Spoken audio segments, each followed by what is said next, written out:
to the Crimson Circle Show. This is our monthly meeting, our monthly gathering, whether you're listening on Blog Talk Radio, from the Crimson Circle website, or watching or listening, welcome. Welcome here with all of us. We are here with a live audience in Louisville, Colorado, and it's our pleasure to be here with you. And I think many of you know that Jeffrey Hoppe is preparing to channel Adamus, Adamus Saint-Germain. So we're ready for that. We have special guest musicians, Gerhard Funkhauser and Anat Gilboa, and we're looking forward to their participating in this channel, this Shoud. So thank you. And I am Linda. No, I'm Spock. No, I'm not Spock. Oh, no. Wait, that's not logical. Oh, it doesn't matter, does it? So, welcome. So with that, I'd like to invite all of us to be present in this now moment, to breathe into this safe space that each of us creates with our breath. Breathe deeply, fully into our bodies, deeply flowing. And when you take the good deep breath, your body hears that you choose life, each of us. So with that, I invite you to breathe and feel with all that you are, senses, human and divine. Truly breathe and choose this experience.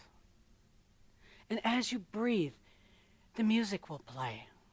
And I invite you to stay with the deep and conscious breath, breathing, allowing, and sensing.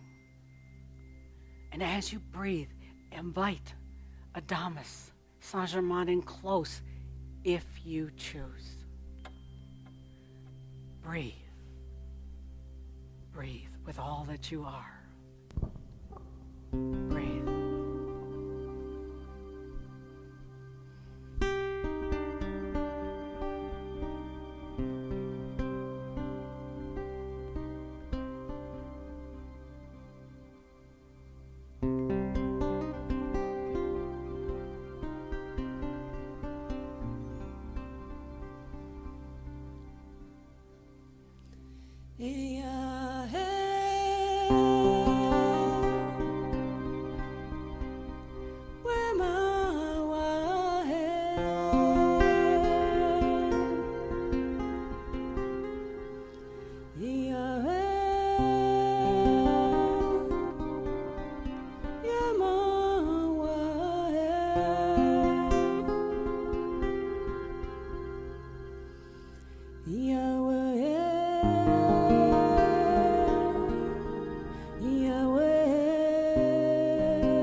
Yahweh,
I am Adamus What was that? of Sovereign Domain. What was that?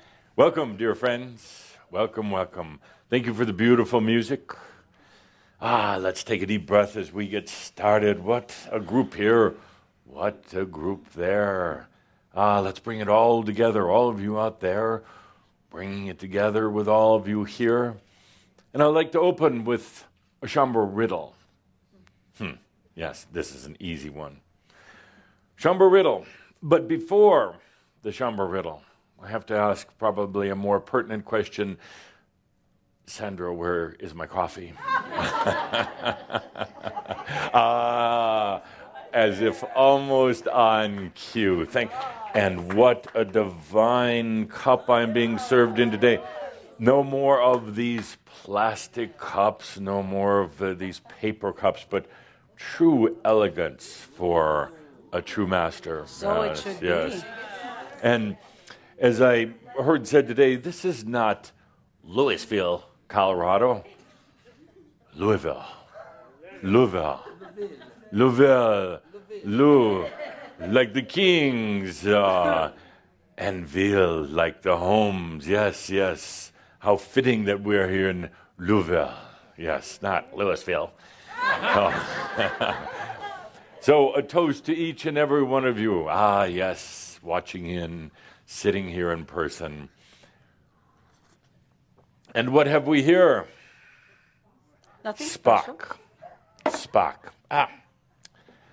Spock, yes.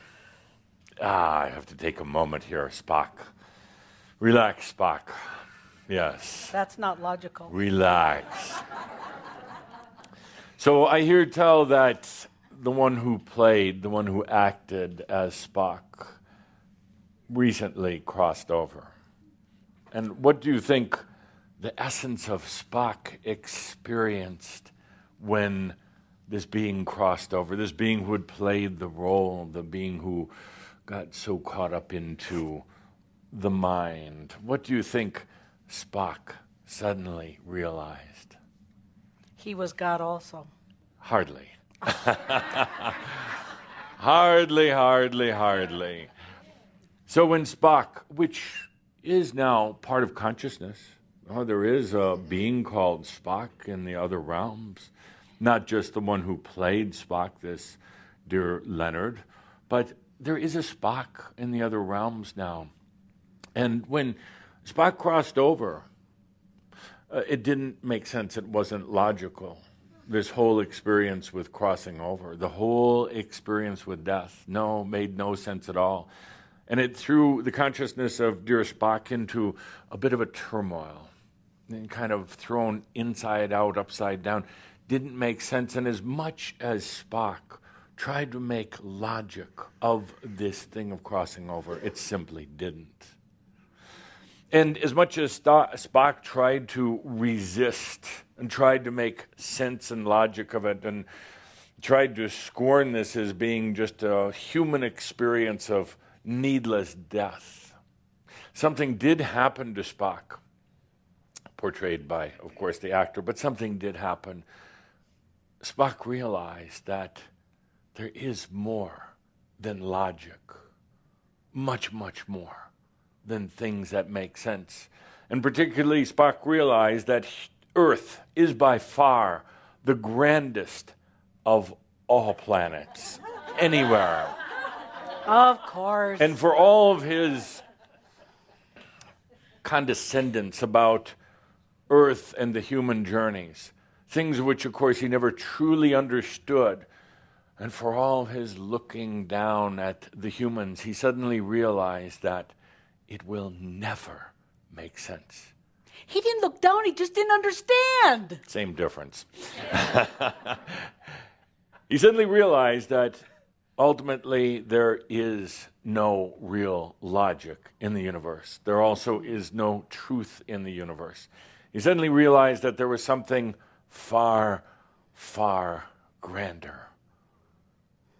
And that is the sensual experience of life. Something that can be experienced only on Earth to its fullest, only on Earth. And so what is Spock, the consciousness, doing right now? Celebrating. Planning to incarnate. Yes, the consciousness of Spock, not the actor, but the consciousness of Spock to take physical form, to take the mind, but more than anything, to take the heart and the passion that cannot be found on even the most intelligent of planets. Because ultimately, intelligence means nothing without the heart. So Spock, we welcome you to our gathering, and perhaps today you will learn something about human trials and tribulations, about human tragedies and comedies. Perhaps you'll learn something about the whole human experience that will eventually, my dear logical one, bring you to true enlightenment. I'm holding my breath. And coffee, yes. So the riddle is, Shambram, the riddle is, what is here and what is missing? What is here, but also at the same time missing? It shouldn't take you that long to figure out. Dear Spock, Linda, whatever, if you would, microphone, please. We have several questions. What is here and missing? Very simple. Realization. Realization. Sure, good. What's here and missing? Don't give that to her. She didn't want it. What is here and missing at the same time? Consciousness. Consciousness. Yeah. It's pretty obvious. We don't have to belabor this question, this point, but it's a great Shambra riddle. It's what's here and missing at the same time. Feeling, passion, consciousness, I amness, I existness. It's here, but it's also missing. We're going to get into that today and help give you a little better understanding of how it can be here and missing at the same time.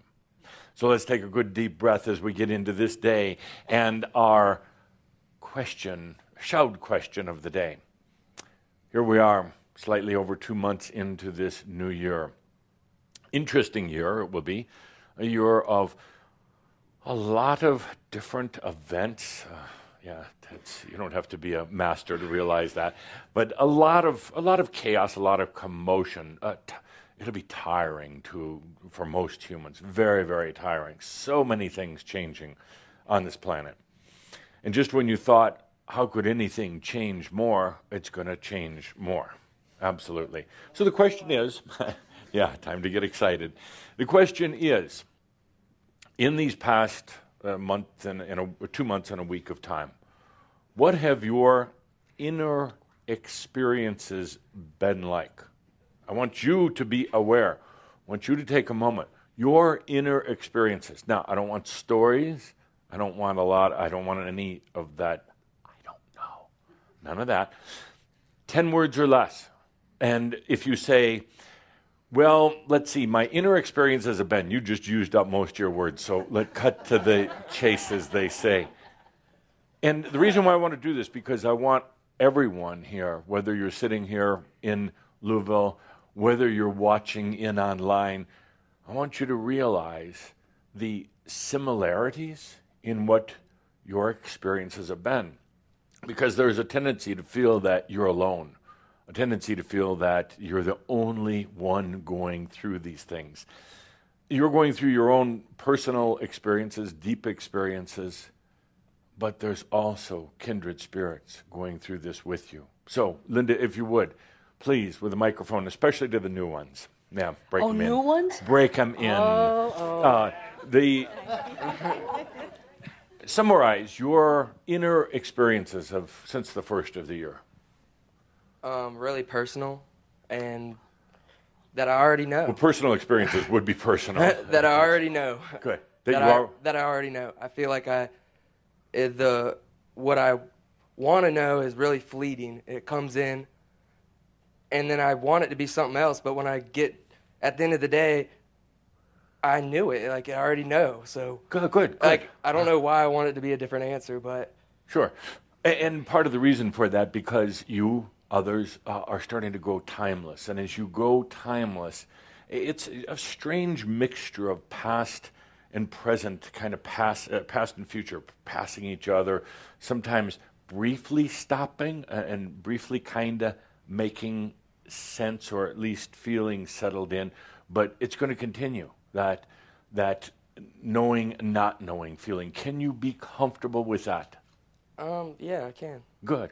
You don't have a choice, really. It Good is answer. what it is, yes. Good, thank you. You're not new, but you are. Yeah. You had to see it coming. You were going to get that microphone no matter what. I tried to protect you. I know, thank you. Yeah, since the first of your inner experiences. Crazy, Crazy. chaotic, Okay. emotional, overwhelming, Yes. and then beautiful in seeing the gifts they've provided. Okay, good. Will you make me one commitment to yourself? Yes.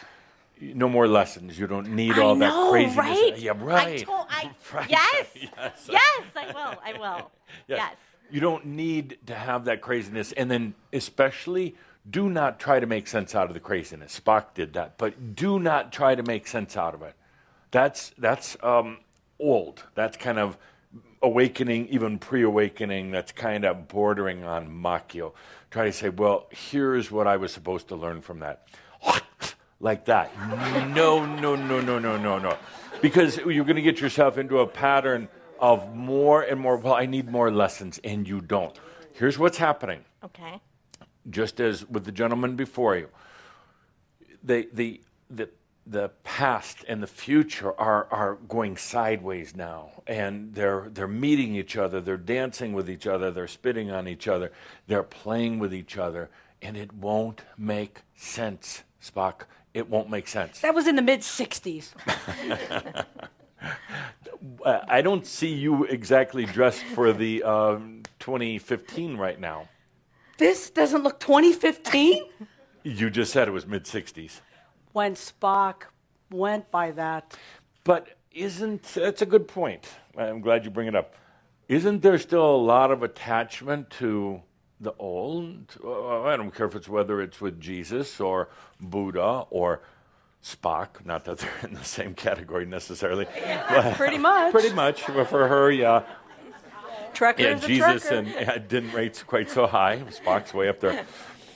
That's another interesting thing. It's a time of You know, you have cherished beliefs. So you got your statues on your altar at home or on your inner altar.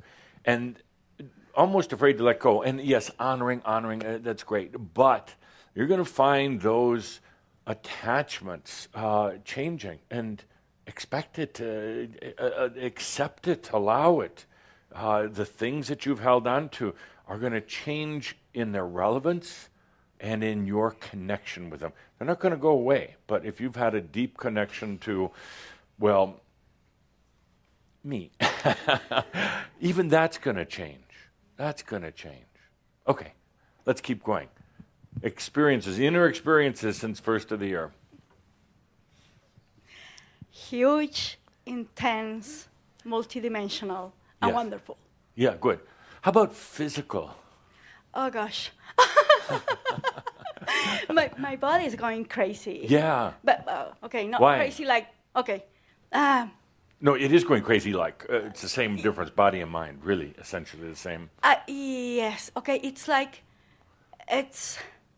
trans. Does it feel weird to be on camera with all your friends watching and Hi. you're on like worldwide and multi-dimensional? Does that feel weird? A little bit. A little bit. Yeah. Okay, you see what I just did? Distraction. Yeah, because yeah. why? You were going to go mental on me. And I didn't want that. I want you to share. What body? What's going on with the body? It's like transforming. Yeah, yeah. Does Yes. it hurt? Sometimes, yes. Yeah. And are you trying to control it with your Yeah, brain stuff? pretty Yeah, much. Pretty much, yeah. Yeah, kind of, yeah. And it doesn't work, does it? It doesn't at all. Ah, you see? You're not the only No, you're not the only ones. that's been going Believe through me. this, yeah. Okay, yeah. Good. And so the rest of your experience, inner experience, have you had any like what I call curtain opening moments? In other words, just suddenly. Absolutely. Good. Yes. Yes. Like revealing something about so deep within yourself, and then you have a hard time explaining it to other people. I quit. Oh, okay. Yeah. So you don't have a hard time. You just quit. Okay, that makes sense. I quit trying to explain. Yeah. Because it doesn't work, does it? It doesn't work. It's actually. Thank you. It's actually. You're gorgeous. So. Okay, attention up here.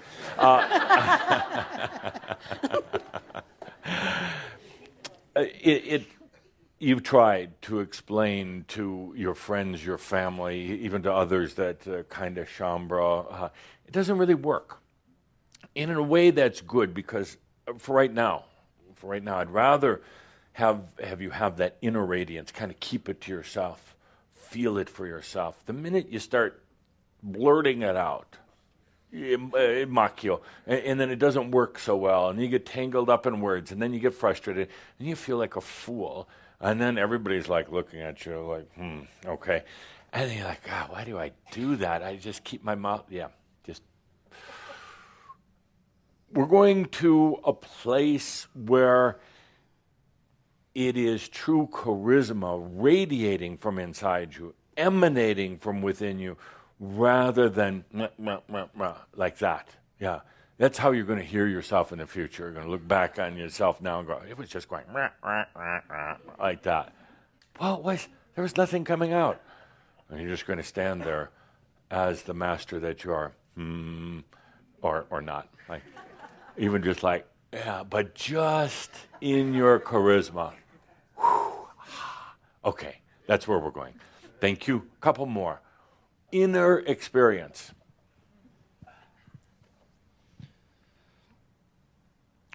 Difficult to explain. It's already been said. Good. High, low, dark light. Probably a bit of both. Yeah. Sort of a mixture. Yeah. Never really the same thing. Could I ask you a question? You should always say no to that. Well, I can't really say no. You're going to ask me anyway, right? So, have you personally felt kind of numb? A numbness?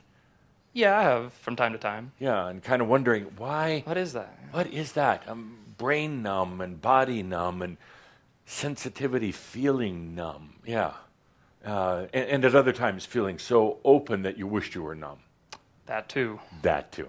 So that's to my point.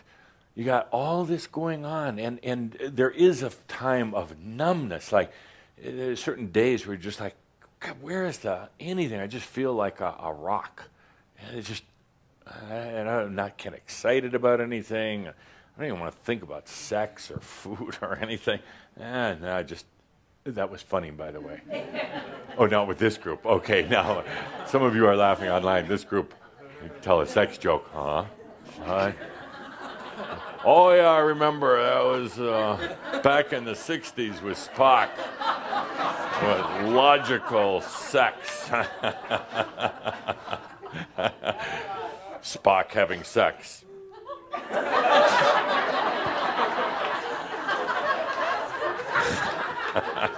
Really? Really? Let's do that one more time. Thank you for sharing that with us, by the way. Spock having sex. With who? How do you know?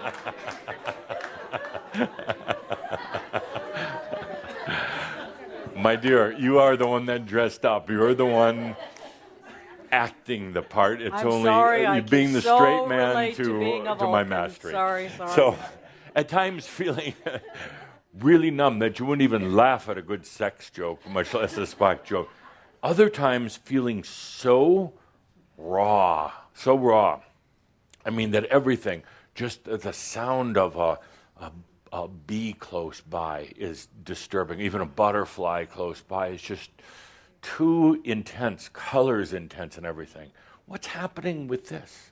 Numb one day, oversensitive the next. What's happening with this? New energy? Yeah, well, yes and no. It's all new energy. Yes, but what's happening, I'll explain in a moment. I'm setting myself up for my perfect explanations. That's all I'm doing. Sorry for messing My it up. future is coming into the present for perfect integration. But these things are happening, yeah. Good. And be comfortable with it. Don't try to make sense out of it, a logic out of it. Don't try to control it. Huh? There are a lot of good controllers in here, but don't try to control it. Good. Thank you. Are you enjoying this gathering so far? It's better than watching it on the video camera. Yeah. Thank you for being here. Did you like watching it on the video camera? All right. Yeah, it was okay. This is better, but, it was all right. It was okay. Thank you Yeah. for being than here. Okay, nothing. good. And thank you for cooperating with Adamus. Yes. Next. Yeah. So I've been feeling. So I've been feeling. Oh, okay. How many words is that? You're done. Am I Thank done? you. Yay! All right. Disentangling myself from mass consciousness's perception of life, Yes. and my own inner trappings with that and identity with it as well, Yes. and allowing myself to be frustrated with it, and that's okay. Right. What did you say? Was that all mumbling? I'm sorry. I was hearing, and it kind of. I want you to get to right here. Go in the house, if you know what I mean. You do. I do. Letting go of Yeah, no, not that. ideas about how life is supposed to be lived and just living it. Yeah, that sounds kind of sleepy. I have been sleeping. I've been really now we're sleepy. getting somewhere. Yeah, I've been sleeping a ton and Why? tired. Why? Now we're getting somewhere. Yeah. See, after we get through all this surface stuff, why have you been sleeping? What's been happening? Well, I get inspired and I reach out to people I feel are engaged or at least interested in what I have to say. In your sleep? No, in my Okay. waking life, right? Let's talk about your sleep. Okay, what am I doing in my sleep? Yeah. None of your business. It's active, but it's nothing too fantastic. It's kind of near realm stuff. Yeah. I But feel what like is happening? Why are you sleeping a lot? What's really going on here? I feel limited, unstimulated.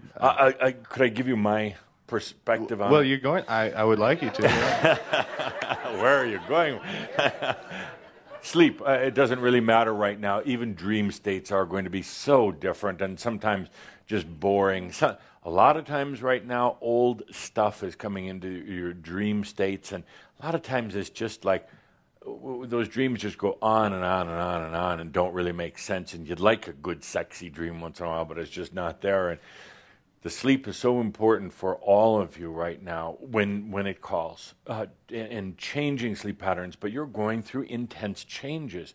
It's a time for your body and your mind to kind of be quiet. It's the kind of a renovation time. Renovating the house, as they say. Yes. Yeah, yes, good. Good, thank you. Okay, one more.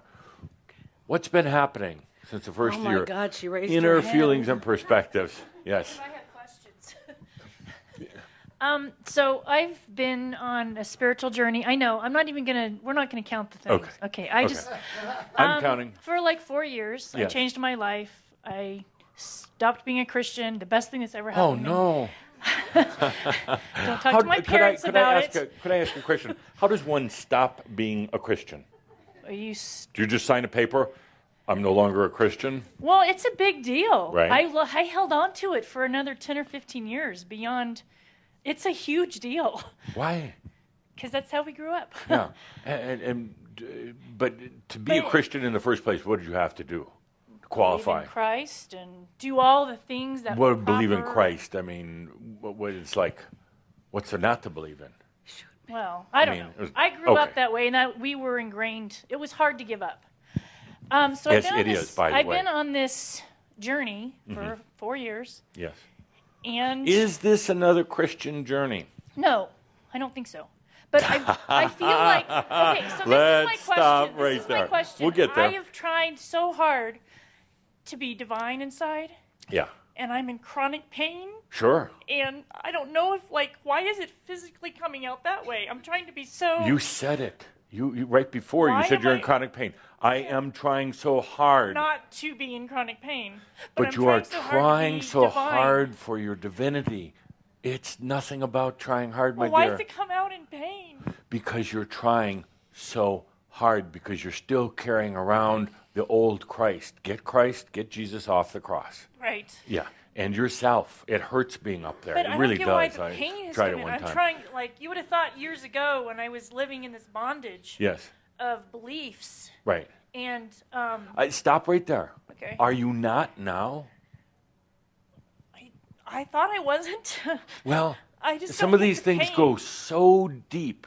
You said it, and that's what I love about you, all of you. You say it, but you don't realize it. It's right here, but it's missing. Jesus.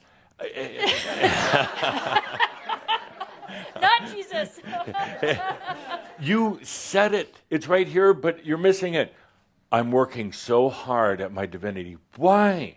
This isn't a Christian church here. This isn't a synagogue. This isn't a mosque. But okay, we don't but try now that hard. I know what I You want. didn't hear what I said, and that's so indicative. Oh.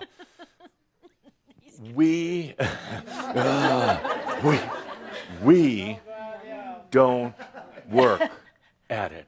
We don't work at our divinity, our enlightenment, our realization, because it's natural. It's only when one considers it unnatural do they work at it. When they don't consider themselves worthy, then they work at it. When you stop working at all of it, including fighting your own beliefs, Okay. including fighting yourself and Christianity and everything else, when you simply allow, my dear, when you just allow, it'll be like a storm, a torrential hurricane storm coming over you at first, Okay. but to clear you, that's all. And you don't work against the storm, and you don't try to figure the storm out. Why did Jesus send the storm? And all the rest of that, you just allow. Because this thing of realization is absolutely natural. Your body wants to have this. But in a way, there's still a resistance because of old implants that say, no, the body, it's not, the body does bad things. I mean, it fornicates and it does, yeah, that too, yeah. It does all those things. So you have all these things and you're trying to figure them out. You're trying to make logic of them. You don't have to. So, if you choose right now in this moment, you can stop all the trying, all the effort, all the what am I doing wrong? Not a thing. What's here and what's missing at the same time. What's here is the natural state of realization, divine human. What's missing is you allowing it. Stop thinking. No, I'm so serious. Okay. This isn't the path anymore. You came along a path up to a point. No path. Okay. No path. It's just you receiving. Well, I've been doing the I exist every morning. Yeah. Now, I'm going to challenge you on that. You told us to do it. Go ahead. Go ahead and stand up. But I hear you doing the I exist. And then you add things onto it, my dear. I hear you. Oh, my God. Oh, my God, Jesus. It is about the I exist is just that. I exist. Shut up.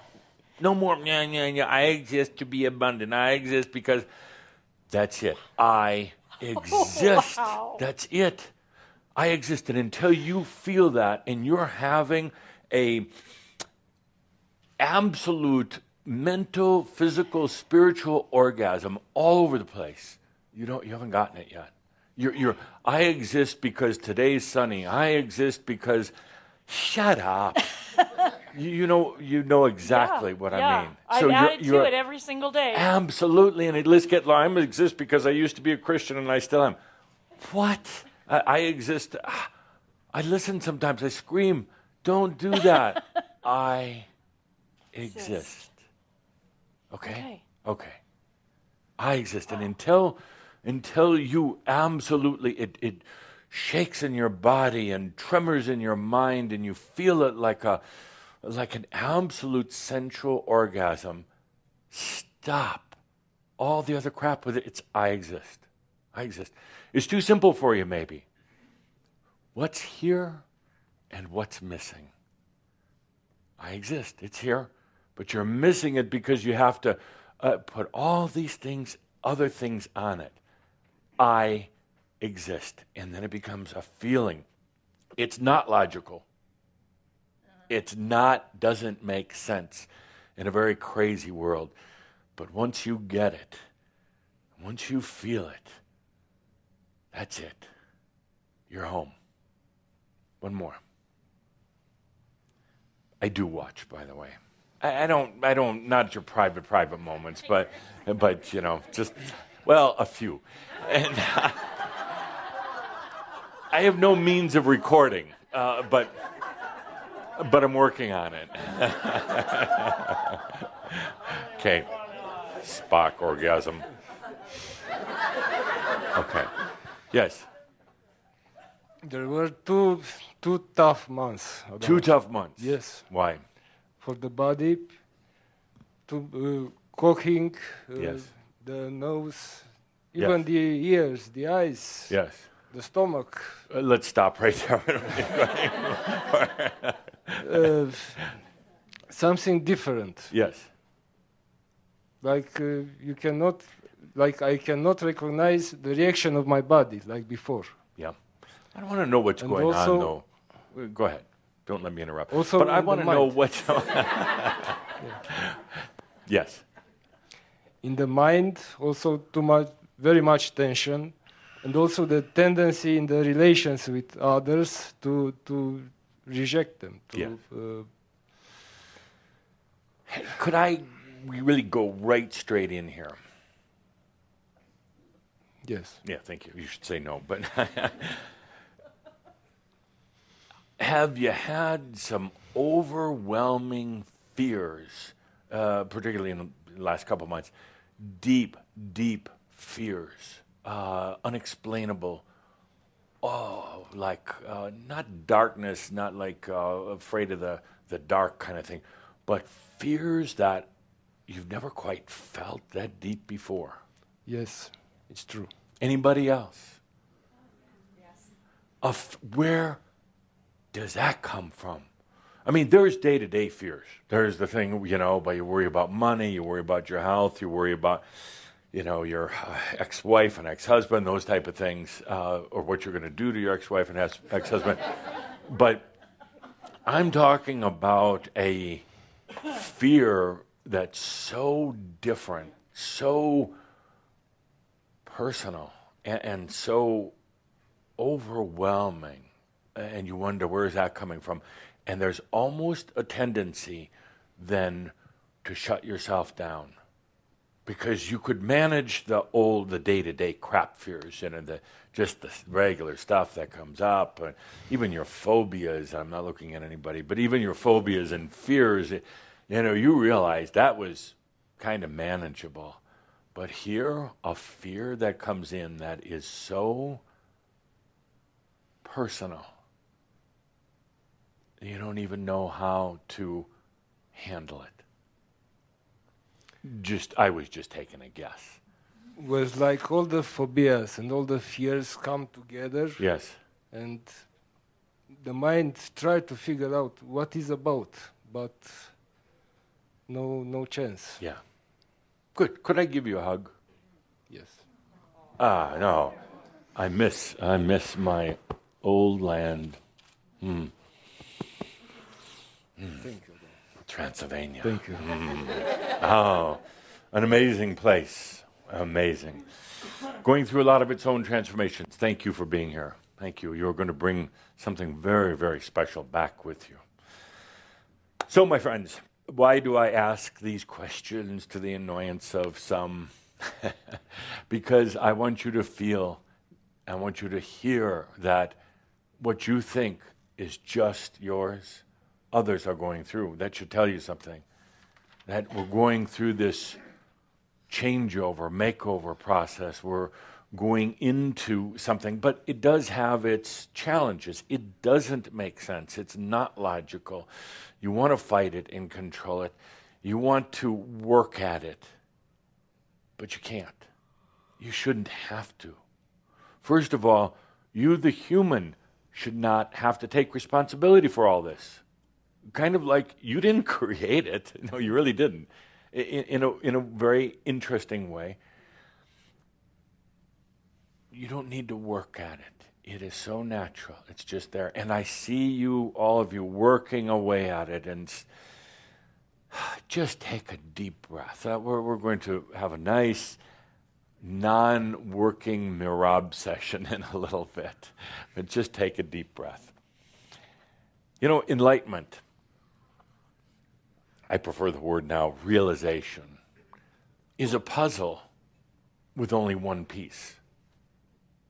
There's a puzzle with only one piece, but yet the adept working their way feels like it's this very challenging maze, kind of like a labyrinth that they have to go through, and like they're being tested by spirit and put through all the rigors to see if they're worthy. And all the time asking yourself, that's who's really, that's this spirit that you're putting up there and saying, am I worthy? And what test do I have to pass? It's just you. We can cut through a lot of that right now. A lot of that, the self-testing and this, am I worthy enough, and if I'm strong enough, and if I'm light enough. We can just cut through a lot of that by just saying, let's cut through a lot of it.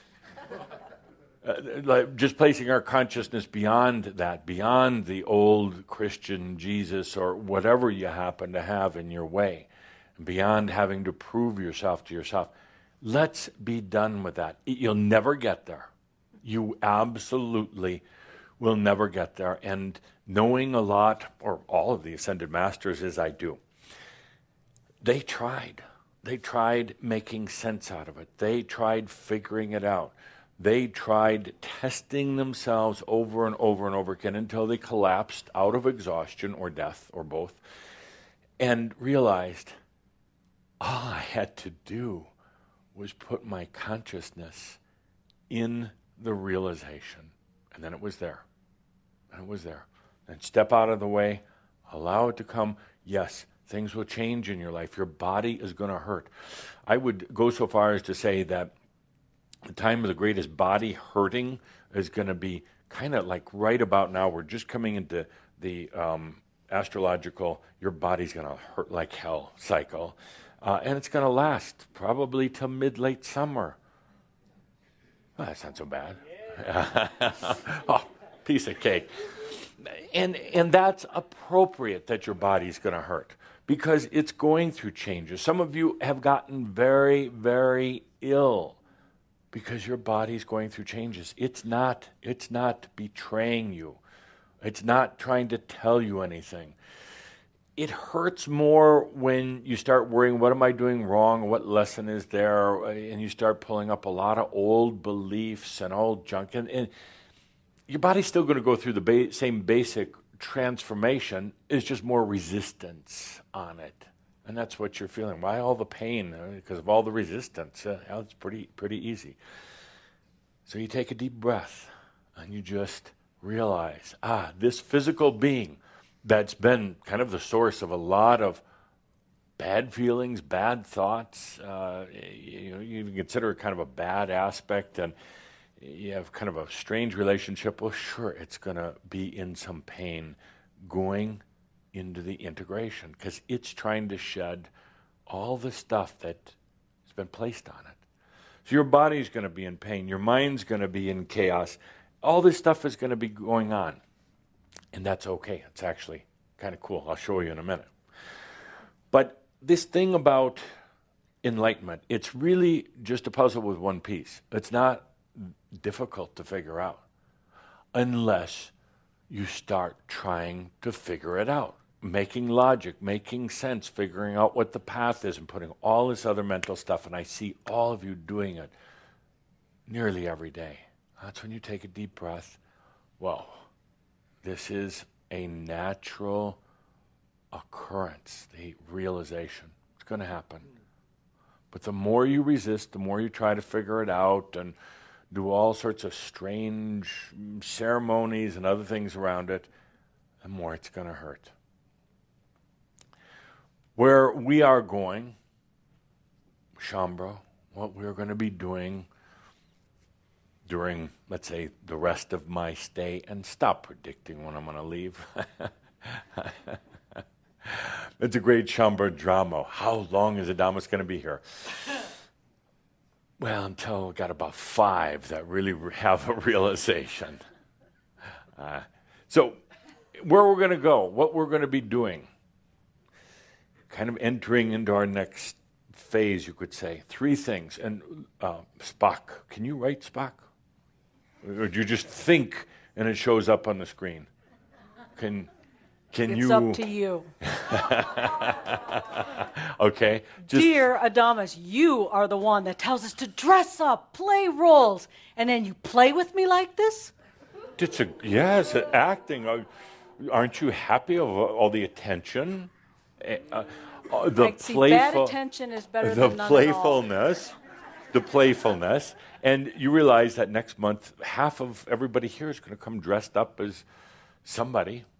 No, they admire you. Oh, gosh, Linda gets dressed up as dead people. Oh, isn't that great? You told us to dress up. We love it. We love it, don't we? Yes. Okay. Spock's partner having sex. What?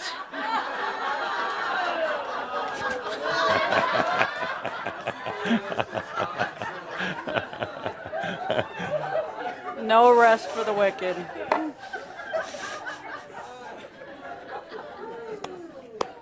Good. I'm even amusing Calder today. Normally he's panicky. So, where we're going, 3 things. You can write it or you can think it. Let's put it up on the board here so those who don't hear the words can at least see the pictures. So, first, consciousness. You're going to get sick of the word consciousness. Calder even wrote an article about consciousness. That's a tough word. And yes, there are better words for it. You want that on the board? Consciousness. Can you spell it? Yes, can That's a you? hard one to spell, especially it's not. when somebody's talking and you're trying to write and you're trying to be logical and you're frustrated with me and then you misspell it. You forget the other S. I So, didn't my forget, friends, I was trying to make room for it. That's not right. You are so bad. Bad, bad, bad, bad, bad.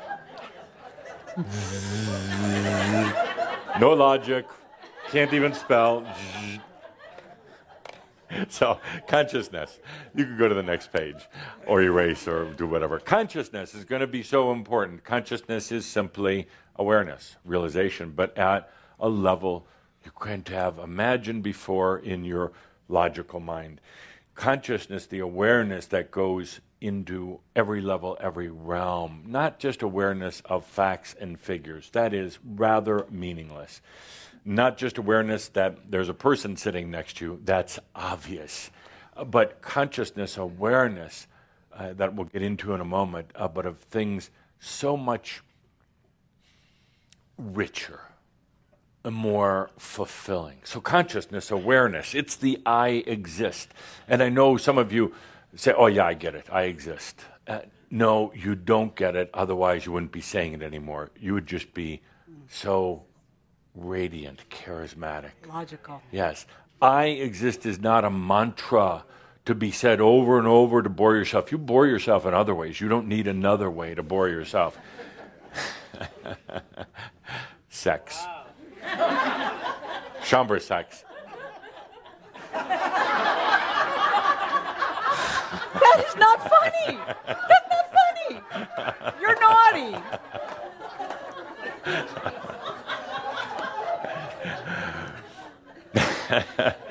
You do have to laugh once in a while. The greatest thing about humans in this planet is the ability to laugh, to have humor. There's such conflict, but somewhere along the lines, humans turned it into a humor, laughter, or soap operas, one of the two. But this conflict, this challenge, it can actually be pretty amusing at times. When you could laugh at yourself, then that's mastery. Consciousness, awareness, but not thinking awareness. Awareness where actually there is almost no active thought. Awareness so that there are no words any longer, no need for words, no need for definition, any of that. That is consciousness. And then the master learns after that state of true awareness, then how to communicate it. And we're going to be going there more and more about communication. Now, communication is an interesting thing because as I'm talking here and communicating, you're hearing the words, especially if you speak English. If you don't, it's like, yeah. But what the real communication going on here, the real communication is in the eyes, yes, is in the gestures, but actually the real communication is coming from a very deep connection. Everything else is kind of a distraction. You think you're hearing words or seeing something or feeling the touch or something. That's only a portion. The real communication is taking place at a different level. And as I'm here with you, doing such a elegant job in distracting you. And by the way, it's a bit chilly in here. It's freezing. It's freezing. You see that other distraction? I really don't care because I don't have a body. But little distraction. Oh, it's so good. So where was I? Yeah, communicating. You don't remember, do you? Communicating. I'm up here distracting and double distracting. I can go about 5 or 6 layers deep with distraction with humans before they pass out. What's really happening right now is you communicating with you. What's here and what's missing. It's the Chambro riddle. Yes, T-shirts. I can see them. So can some of you. You communicating with you. I want you to be conscious. I want you to be aware of, I just want to sit here and Oh. I want you to be aware of how you're communicating with you while I'm distracting you. That's the real benefit of our gatherings when we get together like this. You're analyzing what I'm saying, or you're thinking about what I'm saying, but you're really drifting off. Do you realize that you're about maybe 6% of your attention span is here, and the rest is in some sort of mess in here? And I say some sort of mess because, no, I don't mean that negative, but it is pretty funny. It's in this kind of thing going on, and you're trying to figure stuff out, and then you're having flashbacks of something and thinking of what you didn't do and what you're going to do, and this whole mechanism, this kind of Rube Goldbergish kind of weird contraption that's happening inside. So about 94% of the time we've been here together today, you got all this stuff going on. Every once in a while, yeah, Adamus is talking. Oh, he's going to do a sex shtick again. Okay, good. I Really? won't do anymore. What would you tell me? How does, what do you call these beings from your planet? Vulcans. Vulcans. Come on up here. Oh, yeah. Every 7 years, whether they need it or not. Yeah. So how does a Vulcan have sex? I don't know anymore. I'm so fully evolved. You just have sex like a monkey. As a human or as a Vulcan? I'm half Vulcan, half human. Okay, show us how Vulcan and human have sex. Jeff couldn't handle that.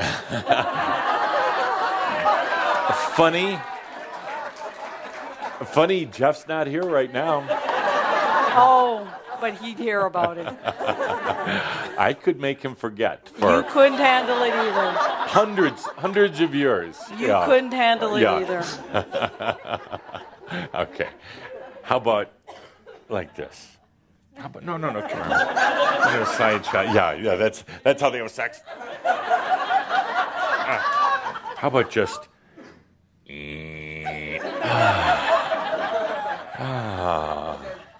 Oh, that's a good reason to be. She's not even smiling after that one. Not even It was just like, that did not make sense. Oh, we'll try again later. Okay. Consciousness. Yes. Where's that word on the board? I want it to stand out. Oh, wait. Consciousness. That's where we're going. Consciousness, awareness. I exist. This isn't just another discipline. It's not another practice. It is everything. Consciousness is everything. It is, I have told groups recently, it's not the universe out there with a little dot of, it's not like,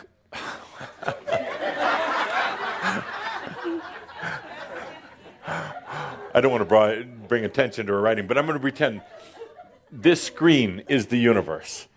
Pretend this screen is the universe, the physical universe. Not like there's a little dot of consciousness in there. It's not like there's a little dot of consciousness inside. Make a little tiny dot there, just a little dot. Yeah, inside a big universe. But that's the way people, you, mostly others, not so much you anymore, but that's the way people live. They're like, here I am in this big universe, and they don't even call it consciousness, but here I am, big universe. I'm just a little speck.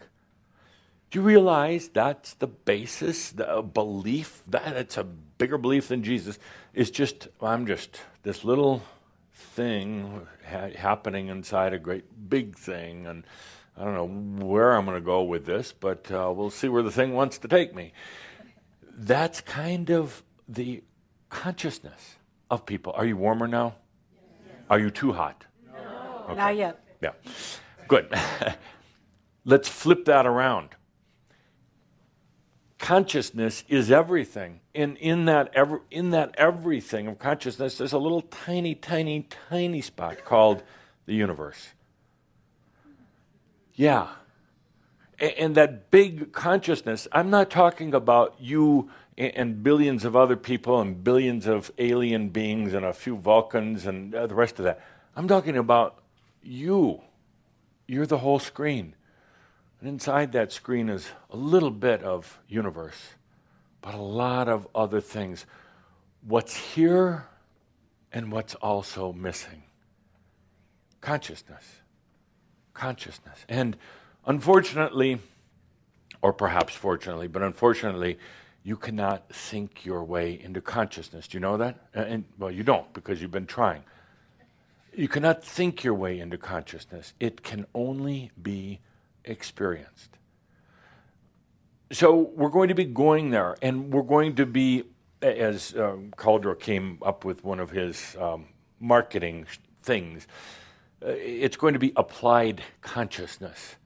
We're not going to talk too much about consciousness because otherwise it goes mental. We will be applying consciousness. Yes, thank you. But in doing so, you're going to go through a lot of challenges. You're going to try to think your way through it. You're going to try to make logic of it. I'm going to wrestle you down to the ground and try to get you out of your mind and into yourself. Into yourself. Applied consciousness, because where consciousness is applied, there comes life. Now, I want you to feel, and you'll do a little bit of thinking, but I want you to feel, where has your consciousness been? Applied consciousness, that creates reality. Where has it been? Not your thoughts. There's a huge difference between thoughts and consciousness. That's why I started out asking you today, what's been the inner feeling or journey these past couple of months? And a lot of you started into your thoughts. What have you felt? Have you felt the grip of deep fear? I hope so. No, I really hope so. Because once you start allowing that, that means you're opening up. Yeah, it's scary, but then it's amazing because, that fear, that overwhelming darkness, it feels like a big magnet of darkness pulling you in. And first of all, you realize, I'm alive because you feel that so intensely. And secondly, something amazing happens when you get to that point.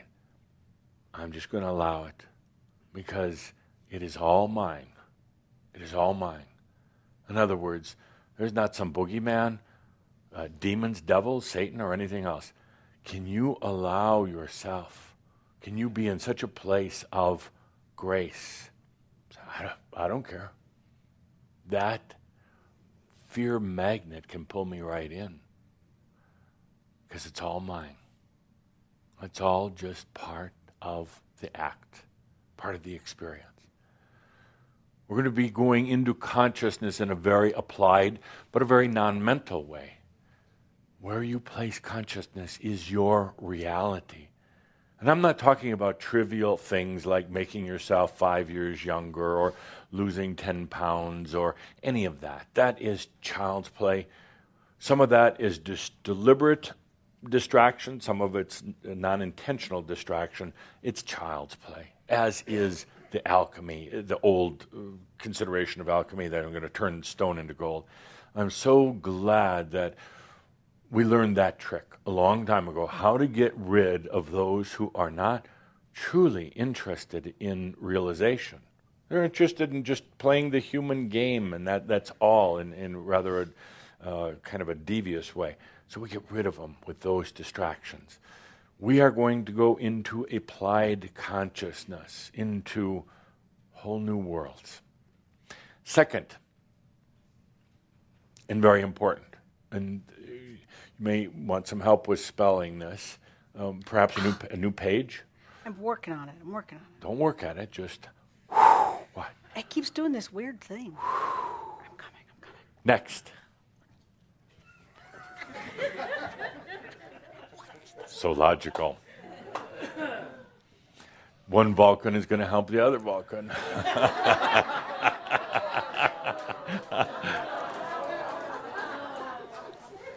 All right, I will reveal here. I will reveal something never told and very deeply personal.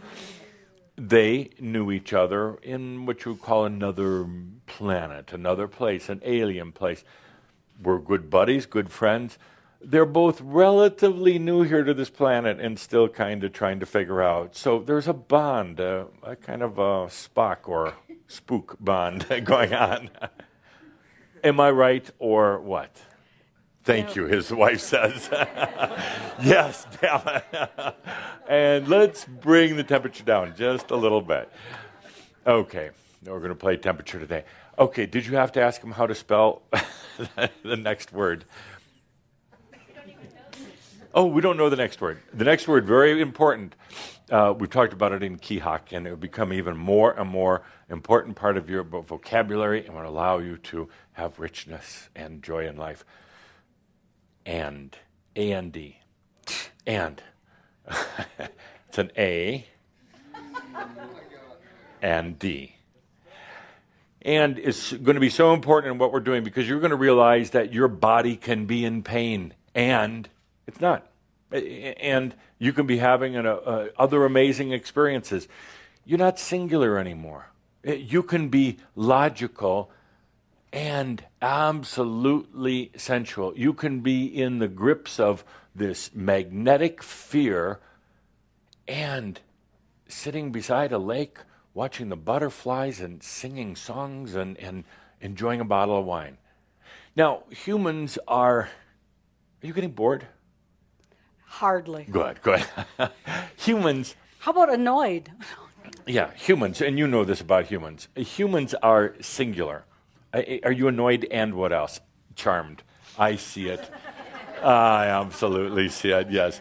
Annoyed and so in love with Spock. And, so simple. But if you went out and tried to explain it to others, they would just kind of look at you. But you're going to be living the and life, meaning you could be having a bad day and equally a good day. Now, that does not make sense. That is not logical. Actually, that does. That does. That does not make sense, but it absolutely is natural. Isn't that the funny thing? You know, humans get into this very singular thing, and they get more and more boxed in, and actually they work at being more configured. Humans work at being more configured in their mind, in their body, and their actions and their thoughts. It's exhausting because you try to control your thoughts and your body and everything about your life. You know exactly what I'm talking about. You try to control everything. You become configured. That's a nice word for hypnotized, controlling yourself. You become so calculated in everything. You squeeze life out of life. Worse than that, you take consciousness out of consciousness. What's here and what's missing at the same time? Consciousness. Life itself. It's here. It's all here. We're not going anyplace. Not going anyplace. We're just realizing that it's here and it's not here. And that's what the master knows. The master doesn't suddenly have realization that ends their own stupidity, their own innocence, their own vulnerability. Doesn't it suddenly have this realization that gives them all the intelligence in the world? No. They're going to be they're intelligent and stupid. They're vulnerable and they're so open. And now, typically you'll think of, typically a human thinks very, very linear. And they throw in a little salt and pepper, a little duality into their linearity, into their focus. Just enough to keep it from being so deadly boring. So they throw a little bit of duality, a little light, a little dark, a little pleasure, a little pain, a little good, a little bad. So the next level of consciousness after a singularity is just a little bit of this duality. They don't go beyond that. There's nothing beyond duality. Most people would think. Nothing beyond black and white, up and down. That's it. Do you realize that that is probably the outer limits of consciousness? Oh. Outer limits. Oh no. It's sort of the outer limits of consciousness, but we're going to the twilight zone. Oh. Did that for her. Oh, you're singing my song. You want to have sex? No, most humans, yeah.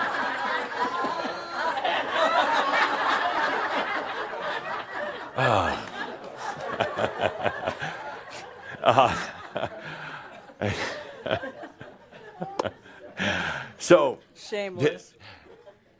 can you imagine or feel for a moment, not just singularity and not just duality, but actually and. What's beyond duality, one would say? What's beyond dark and light? My dear friends, there are worlds. There are worlds beyond. Duality is just kind of like the basic programming code of this reality. But there are other realities that need no code, that need no programming. The beautiful thing is it can be experienced here, and you can be singular at the same time. Imagine for a moment all these attributes and the amazing ability to be innocent, naive, stupid almost, and to know everything. Amazing. Amazing. That's where we're going to go. And so we're not really going to enlightenment. That would be very singular. Oh, it's about and. You can be that human and absolute master. It's beautiful because you realize suddenly the act of yourself is no longer limited to, well, the act of yourself. It's the and. Now, it's going to feel uncomfortable at first. And some of you in Kihak have had just a glimpse of it. It'll be a little uncomfortable at first because the mind is not used to it. The mind says, follow that path, do this thing, or go to sleep. But it's not used to multi. It's not used to and. So what do you do when you get uncomfortable? Oh yeah, and I'm uncomfortable. And I'm realizing. And damn, it's really hard on my body. And it's not really. And I don't have a body. And I have a light body. Now, one would basically say it's kind of schizophrenic. So, by the way, do not tell your therapist about this. Please. Not a word. This is just between us. It seems a little fragmented, but it's not. It's not at all. Suddenly you realize that there was a reason in the first place for being able to create aspects. Not to chase them away, but to create them. And you can start living in this beautiful combination, multidimensional, aspected, logical way of being. No longer confined to just that.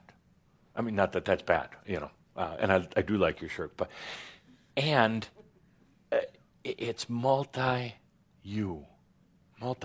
Now, that brings up a very interesting question. I'll go to my question. That brings up an interesting question. You're going to say, well, what is truth? What is reality? And there is no truth. There is none. Stop searching for truth. It doesn't work. There's no meaning in life. Sorry, there's no truth because it all becomes the truth. There's no single truth in the core of the universe hidden away somewhere. There's not. The truth is, it's all truth.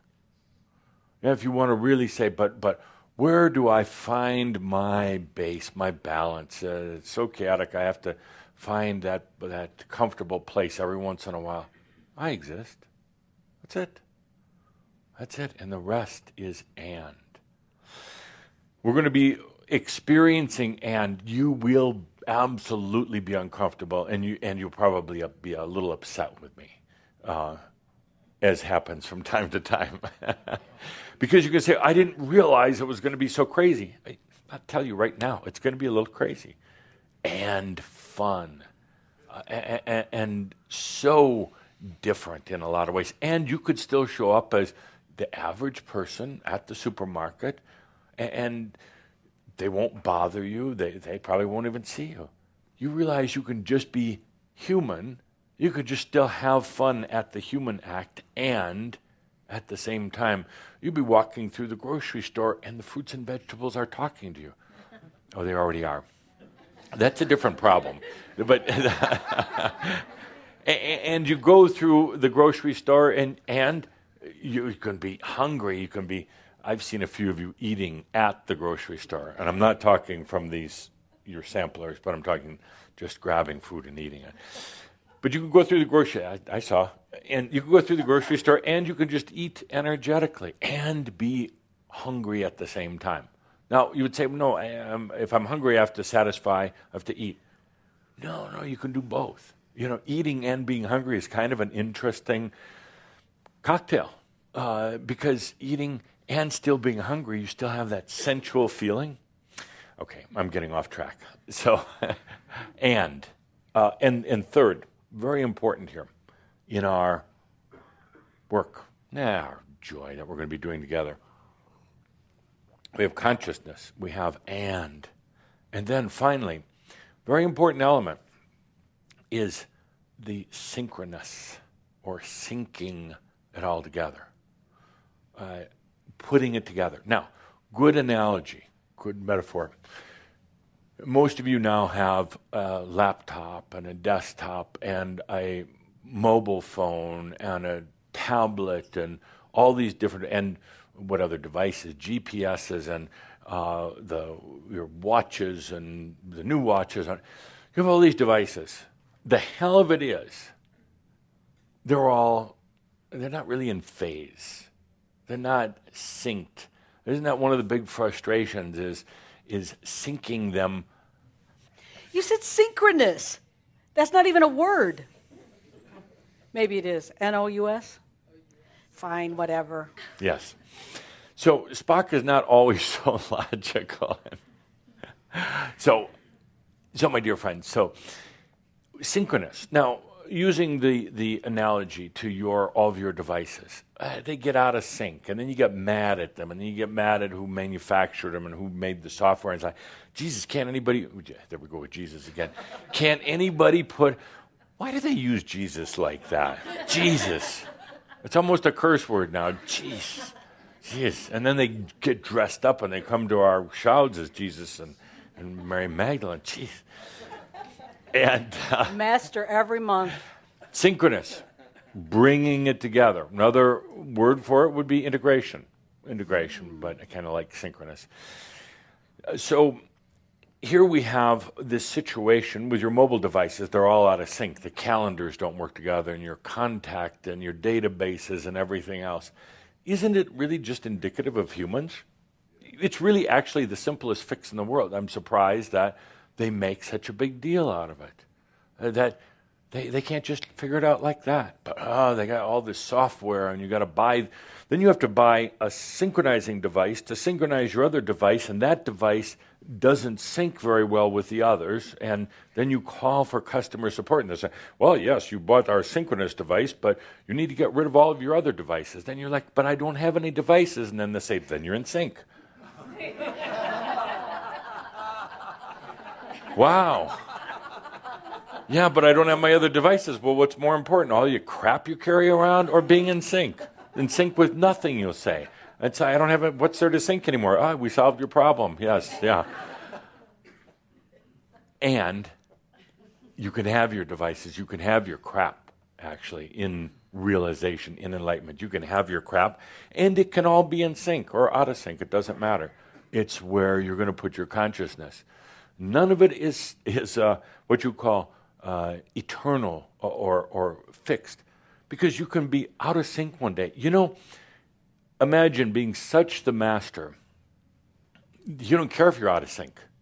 You don't care if you got all these fragments and aspects and unrealized self and all this. Wow, that's kind of fun today, playing out of sync. Because then the moment you apply your consciousness, applied consciousness, you just say, oh yeah, now I'm going to go back into integration, being in sync. That's the fun of it. It's not actually really very much fun if you're always in sync.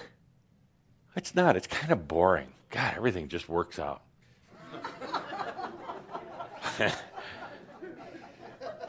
Everything is just, I wake up in the morning and I'm healthy. And then money just shows up. And everybody loves me. And there's no traffic. And wow, I'm perfect weight. And I haven't aged in years. I'm so tired of this life on this planet. Sounds kind of I wish Vulcan. I'd get hit by a car, but I'm so perfect that it's not going to happen. Be here for 500 years, have to get together with the other vampires, So that's kind of boring. So imagine in this end of mastery, one day you could just be out of sync. Oh, crap, this is fun. My house just burned down. I don't care, though, because there's another bigger one being built. And I don't care about that either. That is embodied mastery. People have emotions. I've told groups before, masters they're son of a bitches. They're intolerant. They don't put up with any crap. And the next minute, then they put up with it. And can you imagine really just laying into somebody? You don't, because you limit yourself. I can't do that. That's bad. It's actually kind of fun once in a while. You think, but to what extent? Could I kill him? Ask him first. Don't just do it. But the ability to be to be all these things, wherever you want to apply your consciousness, and it will never get stuck there. Not even in perfection. Trust me, that's so boring.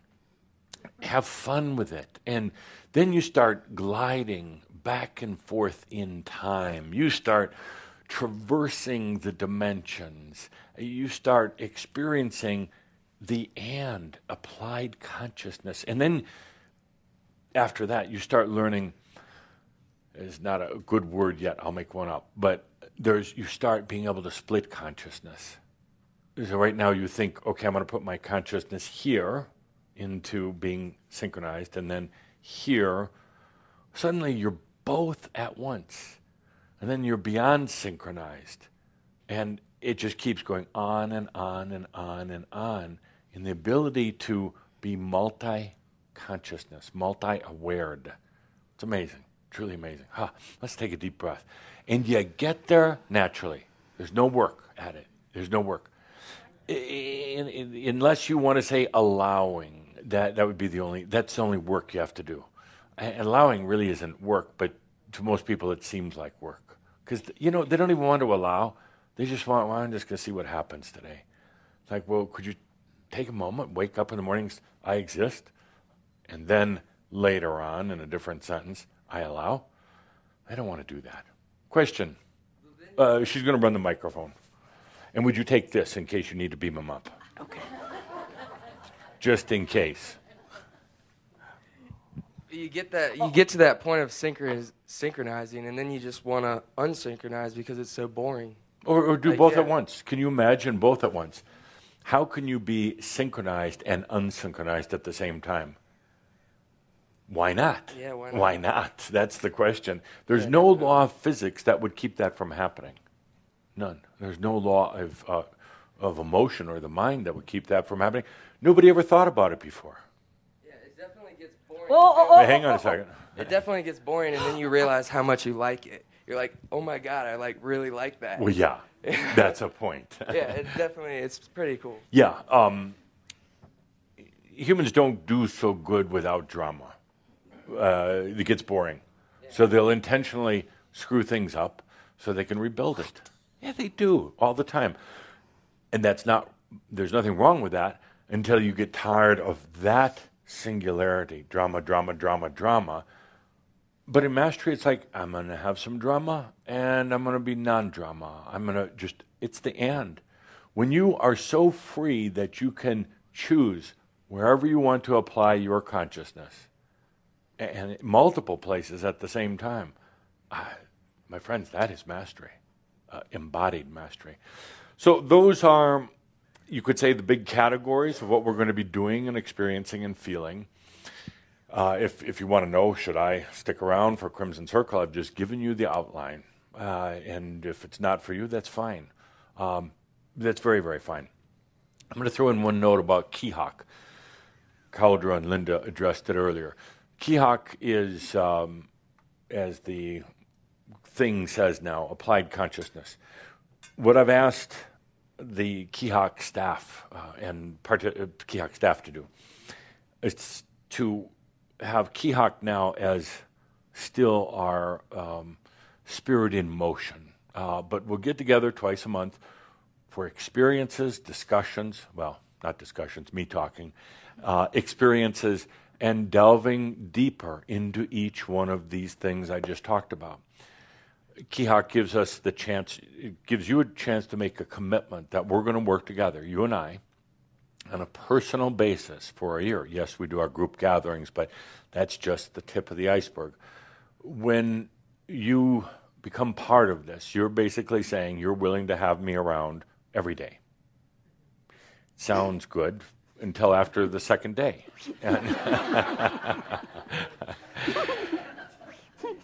And because I do provoke a few people. Really? Annoy some others. Wow. But it's a constant saying, let it go. Stop working at it. Stop efforting in it. Stop.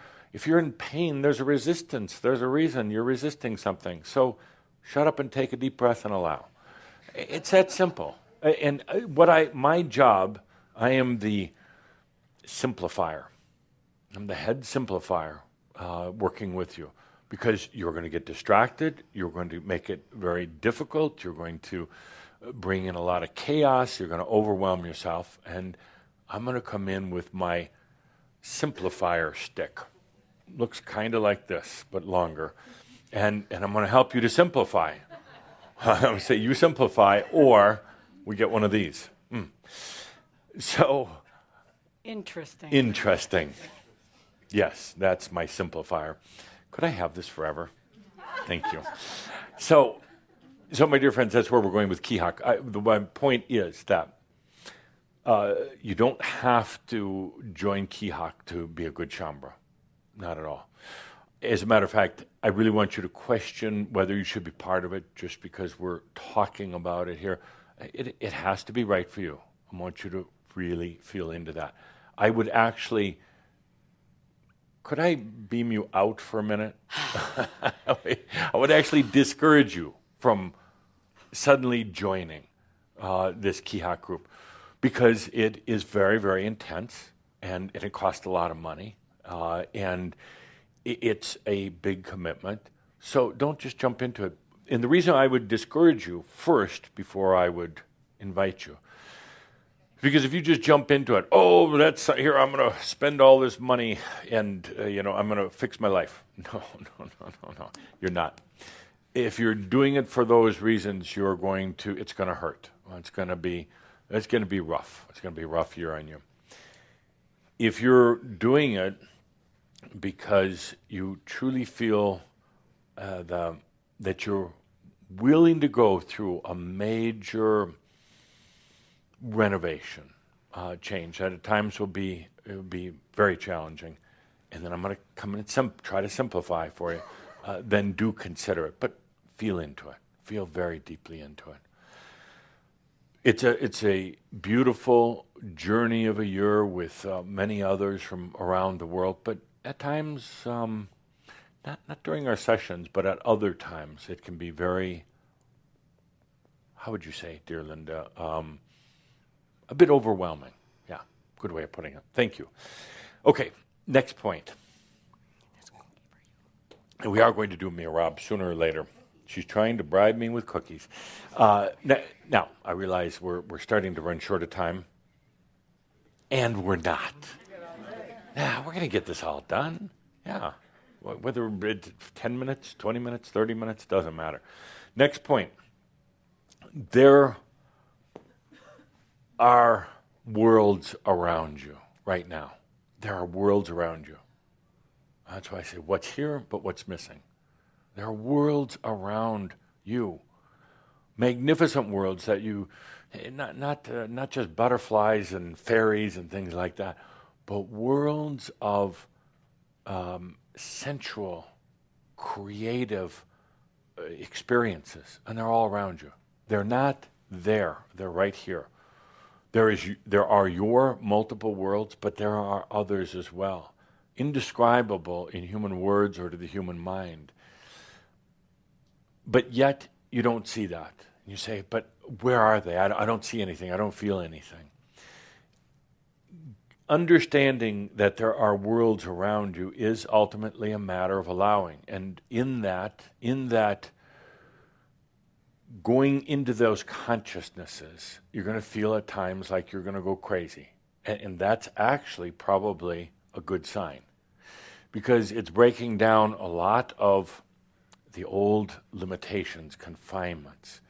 There are so many worlds, and you have such a desire for them. I do know that. You have such a desire to, let me put it this way. It'd be like living in a cave and expecting to see the sunrise. And you're not going to. You can think about the sunrise and the sunset. You can think about storm clouds. You can think about the wind, but if you're living in a cave, it's just a thought. There is an underlying knowingness that there's something going on outside of that cave, a feeling, a deep desire. But until you step out of the cave, you're not going to experience the sunrise. Pretty obvious, pretty simple. And one would say, okay, well, let's just step out of the cave. But I want you to consider what's at that door of the cave. Jesus, for one. And he's pissed. But not that Jesus, your Jesus. And the Jesus of old mass consciousness. And there's tigers, and there's dinosaurs, and there's people have hurt you before, and there are booby traps, and there's the unexpected, and there's snakes and insects, and all of your bad dreams and all of your bad experiences are right outside that door. So when one says, well, hell, let's just walk out of this cave and see the sunrise, you're in the cave for a reason.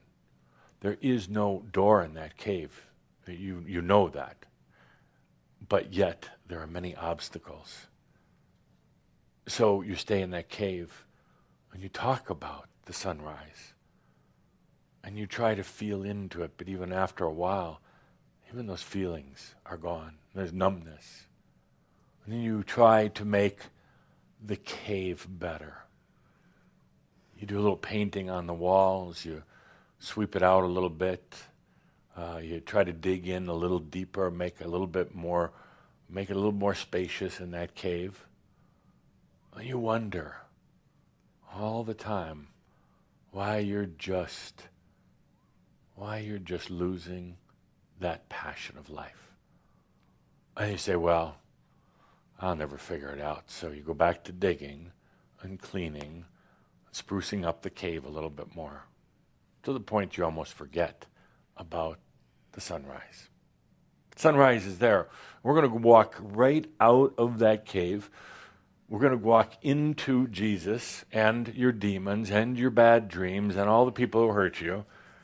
And you're going to feel it. You're going to feel all the fear and all the terror and everything. It's going to bring up everything, and we're going to walk right through it, because it's going to be and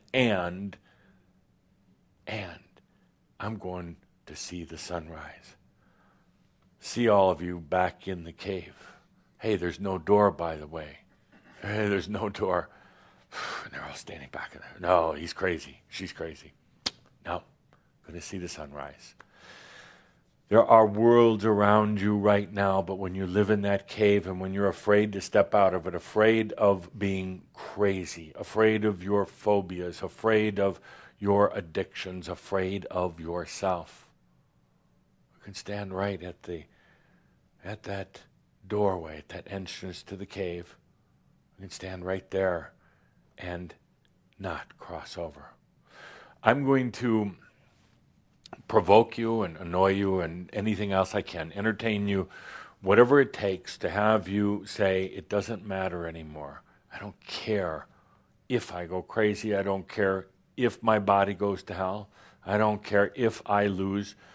I don't care, because it's all just one great big and. That's all it is, one great big and. Fears, phobias, joys, sensualities, and. It's enlightenment and stupidity. It's and. It's all the above. Living in a cave and living outside of it. That, my friends, is realization. Let's take a huge deep breath. I can feel this is going somewhere. Good. And now, with the beautiful musical accompaniment, well, it's actually mostly music and a little talking. In the beauty, let's do a mirab, or whatever we want to call it. Let's do a mirab. Now, let's take a good deep breath and get prepared. House lights down. And all of you watching in online, please join us for this mirab. You're here as well. You're right here with us in Louisville, Colorado. You want to break this beautiful moment by a question you already know the answer to? Go ahead. Microphone. Mike, we've got to have the microphone. Yes. And we'll need the house lights back up. We'll just change everything back over here. Yes. What's the difference? Would you mind standing? Not at all. Good. What's the difference between and an illusion? Ah, that is a good question. And an illusion. What is the difference? I ask you. I asked you first. I ask you second, third, fourth, fifth, sixth, seventh, eighth, ninth, tenth, all the way. I took up all the rest of the numbers, so. None. None. There is no truth, my friends. Not like you would like to think there is. There's no singular truth. If there is a truth, it's and. It's all true. There is no difference between illusion and reality. It's just how much it hurts when you run into it. Oh. Well, no, that's very literal, because this is an illusion. It's an absolute illusion, this wall. But if you run into it, in this dimension, if you run into it, it kind of hurts. But then you heal or whatever. But other illusions are not as physical, but they're no more or less an illusion. There's the singularity that says, if it's solid, it's real. If it's not, it doesn't exist. But of course, my answer to that, especially from my writing days, what about love? It doesn't have mass. You cannot pour it into a glass. But yet it hurts more than running headfirst into a wall. Ah, yes. That's a lovely thought, isn't it? But what is real? What's an illusion? And they're all real and they're all illusions. None of them are real, but none of them are false. It's the and proposition again. You're going to realize that this act of Edith is an illusion. It's an interesting act, and there's so much more. It's not Edith become more. It's Edith and your other worlds. Yeah. Would you like to go there? I can't answer that. You can't answer that. That's better than saying, I don't know. I cannot. Go to the bathroom. I'll take you to the bathroom, please. It's been a long time since I've taken a lady to the bathroom. I'll go if you go. I'll go if you go. You go first, I'll go second. Why? Because you got to go. I don't want to embarrass you in front of everybody. Oh, she doesn't want to go. Now she doesn't have to go. And. It's like you're going, you're not going. And all at the same time. Okay. Now, can Edith... Okay, let's bring the house lights down. Okay, deep breath. Deep, deep breath. And before the music starts, I want to ask you a question. And I turn the house lights down so you don't embarrass yourself or me. When's the last time you had a a really, really good sensual experience? When?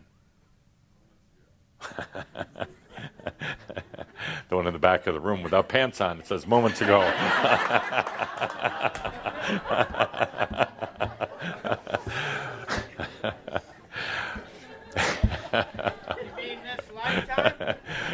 Yeah, in this lifetime. Don't let me get back to being kind of poignant here. Okay. Any other audience remarks? Anybody need to use the toilet or have, Okay. Let's take a deep breath and get into the moment. Sensual experience. This kind of like a huge wave, kind of a huge, overwhelming in a way, kind of a huge breeze of sensual experience in your life. That kind of sensual experience that you can feel throughout your entire body. It quiets the mind, and the mind feels like it's in harmony. That true swell of sensual experience. I would venture to say that either it's been quite a while or not often enough. There's sometimes even a guilt about having this because, you have to be configured. I like that word. You have to be configured. But a huge sensual experience that comes over you, and it could be sexual, yes. I guess I could ask, when is the last time any of you had a really good physical orgasm?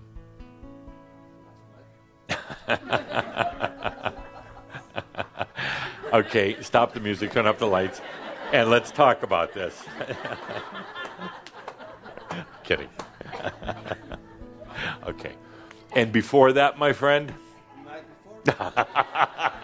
And before that?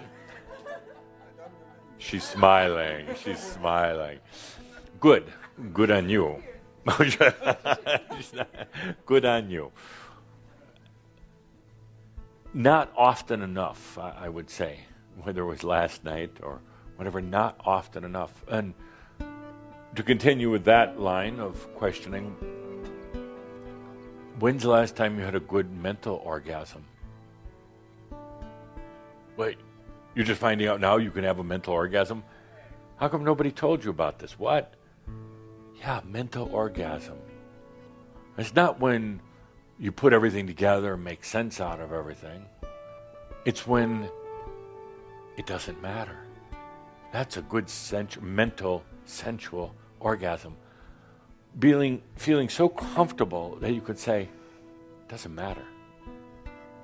I don't need to keep configuring. I can let it go. Realize what a relief that is for your mind, a poor mind.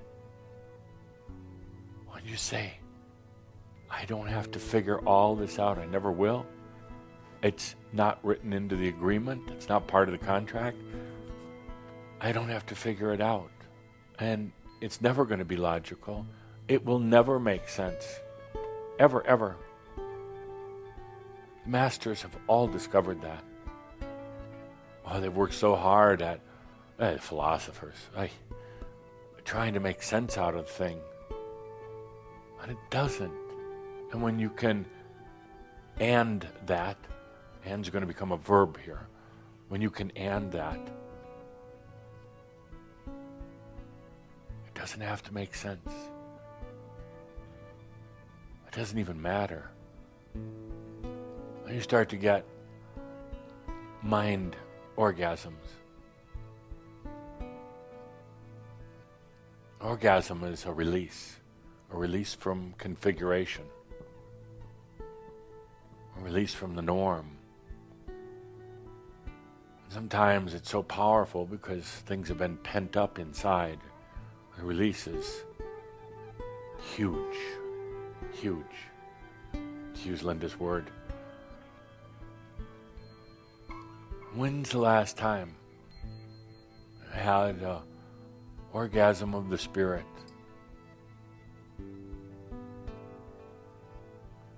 I like to watch your minds as you play with that one. How does a spirit have an orgasm? It's kind of like Spock. So internal that you can hardly tell, but something big is happening on the inside. Orgasm of the Spirit, the release, the unconfiguring of the Spirit, releasing all that religious belief and even spiritual belief, because they're truly the constipation of spirit, religions and philosophies, beliefs. When's the last time you had a spiritual orgasm? Maybe you had a few experiences along the way with some realizations, insights, some of those ah moments, but not enough. It should be all the time.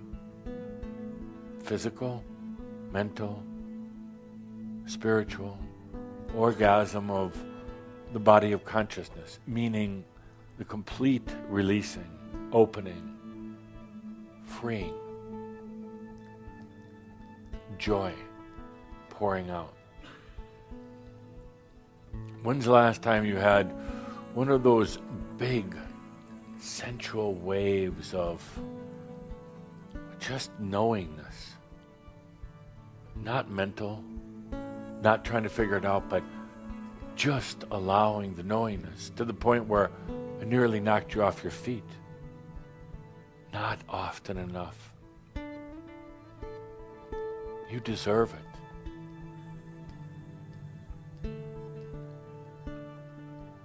When was the last time you had that overwhelming wave, that beautiful wave of wisdom? Sensual wisdom, where it's a feeling and nothing more, not words, not how smart am I, but a wave of wisdom. The sensual feeling, I know that I know. I don't know how the hell I know, or doesn't really matter. I don't even have to try to know. But these things, my dear friends, these things should be commonplace all the time, not once in a while, not an physical orgasm once every 3 years, not a wondering what a mental orgasm is or a spiritual orgasm. These should be all the time.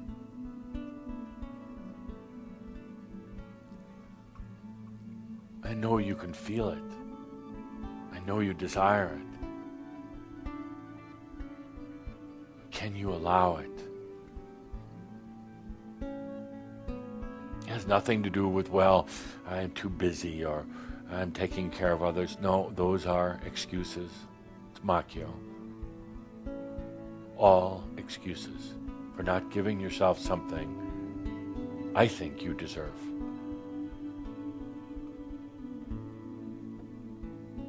It's not wisdom, it's wisdom, it's not thinking, it's allowing the sensual in your body, not confining it or limiting it. It's a sensual wave of allowing rather than restricting and judging. A sensual wave of you. Sensual and essential. When's the last time you had one of these overwhelming waves that came into your body and into your thoughts, into your dreams, into your heart?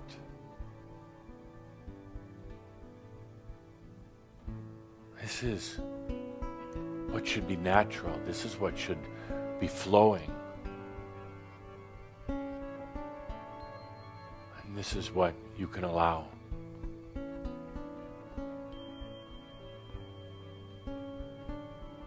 Sensuality is meaning awareness at every level. I talk about consciousness.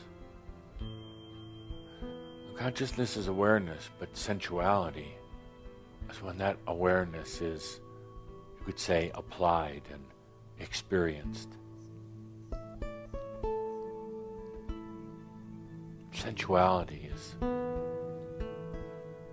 that's when consciousness is really experienced.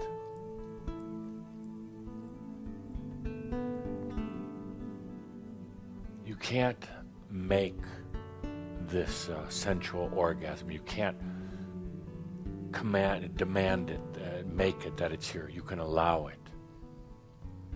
You can't force yourself through thoughts to have it.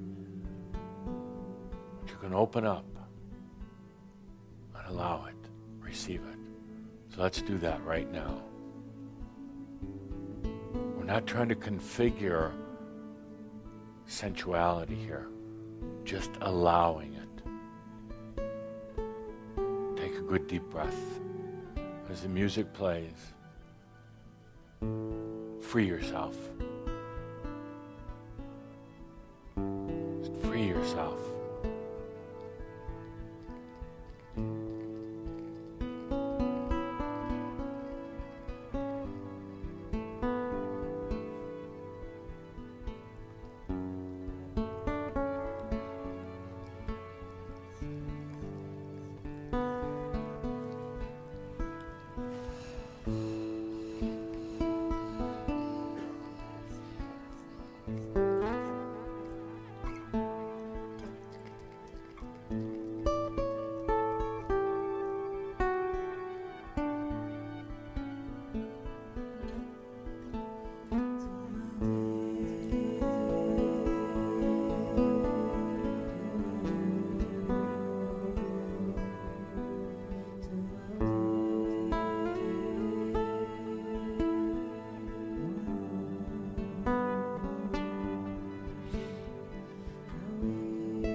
Hear you communicating with you without words,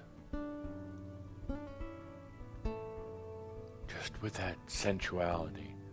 I told you before that in consciousness, where we're going, it's also about communicating. I told you that we're communicating. I'm talking to you. Dear Linda Visa's talking. Gerhard, you're not communicating through the beautiful resonance of music, but can you hear that real communication?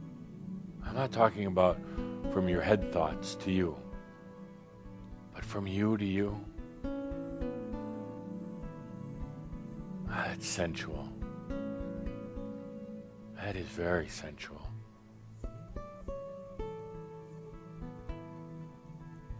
Listen. Listen to that sensual expression taking place in you at every level. In the end,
good deep breath.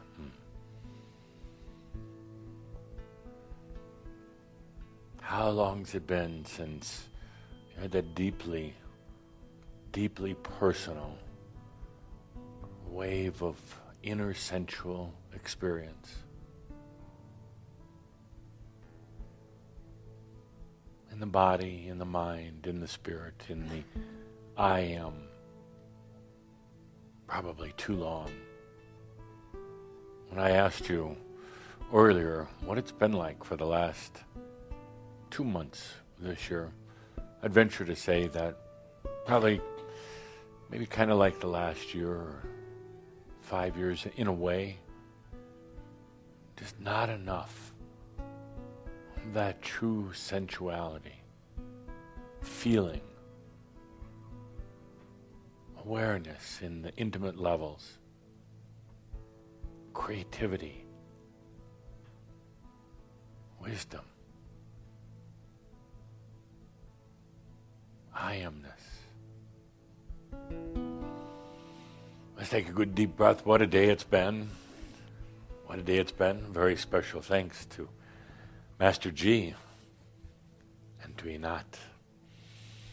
So the question at the end of this day that you're probably asking, so I'll answer, probably saying, what does it look like when Adamus makes love?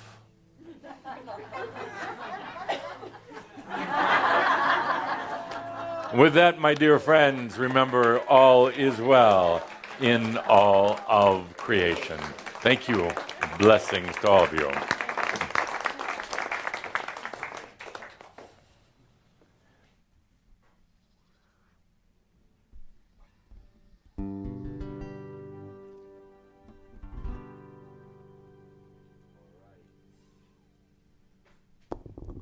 Today we're going to do something at the end that we hardly do ever. I is playing a cover. After 2 months being here in the States, enjoying that place here so much, we're going to leave in 1 week from here. I'm going to sing an American song for you. One that many of you probably know. It was one of the first songs that I learned on my journey when I went out to play in the streets and stuff. And I'm going to sing that for you.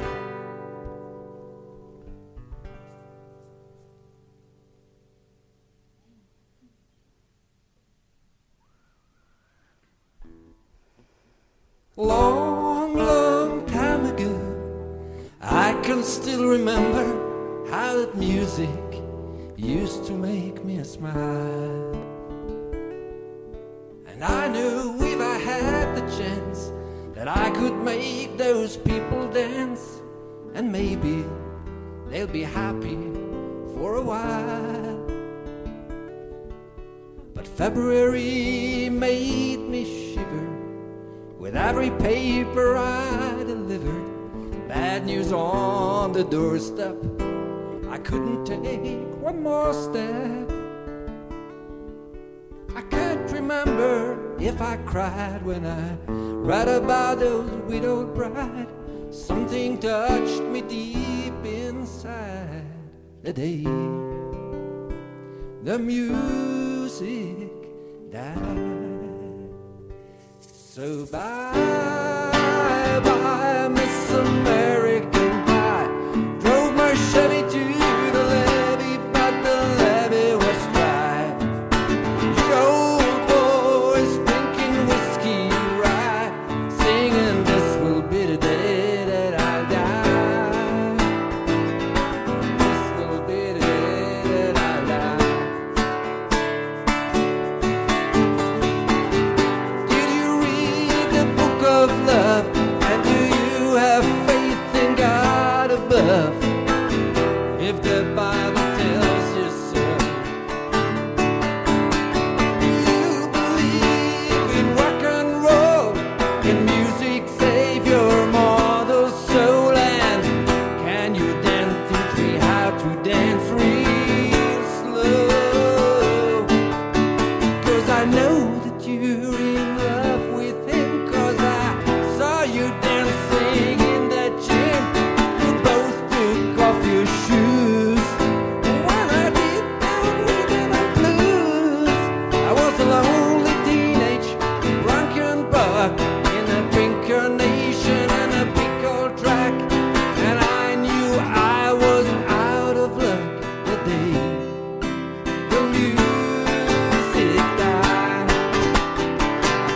started singing bye, bye, Miss American Pie.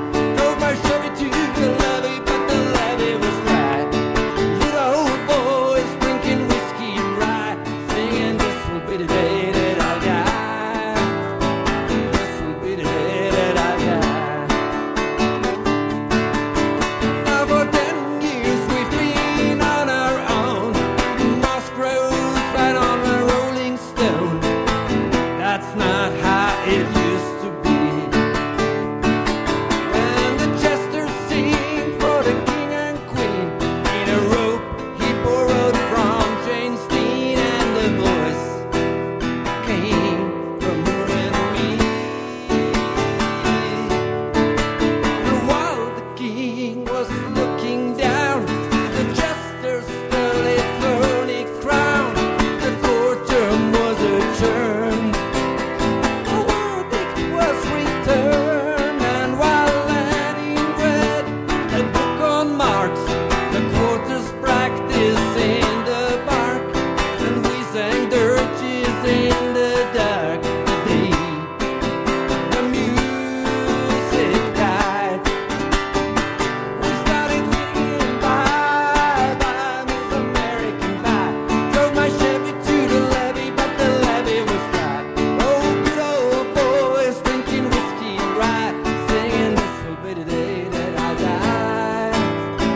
This will be the day that I die. In there we were all in one place, a generation lost in space. No time left to start again. So come on, Jack, be nimble, Jack, be quick. Jack flashed that on a candlestick, 'cause fire is the devil's only friend. And as I watched him on the stage, my hands were clenched in fists of rage. No angel born in hell could break that Satan's spell. Oh, and the flames rise high into the night to light the sacrificial rite. So Satan loving with delight, the day the music died. We started singing bye, bye, Miss American Pie. Drove my Chevy to the levee, but the levee was dry. Good old boys drinking whiskey and rye, singing this will be the day that I die. This will be the day that I die. I met a girl that sang the blues, and I asked her for some happy news. She just smiled and walked away. And I went down to the sacred store where I'd heard the music years before, but the man there said the music wouldn't play. And in the streets the children screamed, the lovers and the poets dreamed, and not a word was spoken. The church bells all were broken. And the three men I admire most, the Father, Son, and Holy Ghost, they took the last train for the coast the day the music died. And we were singing bye, bye, Miss American Pie. Drove my Chevy to the levee, but the levee was dry. You old boys drinking whiskey and rye, singing this will be the day that I die.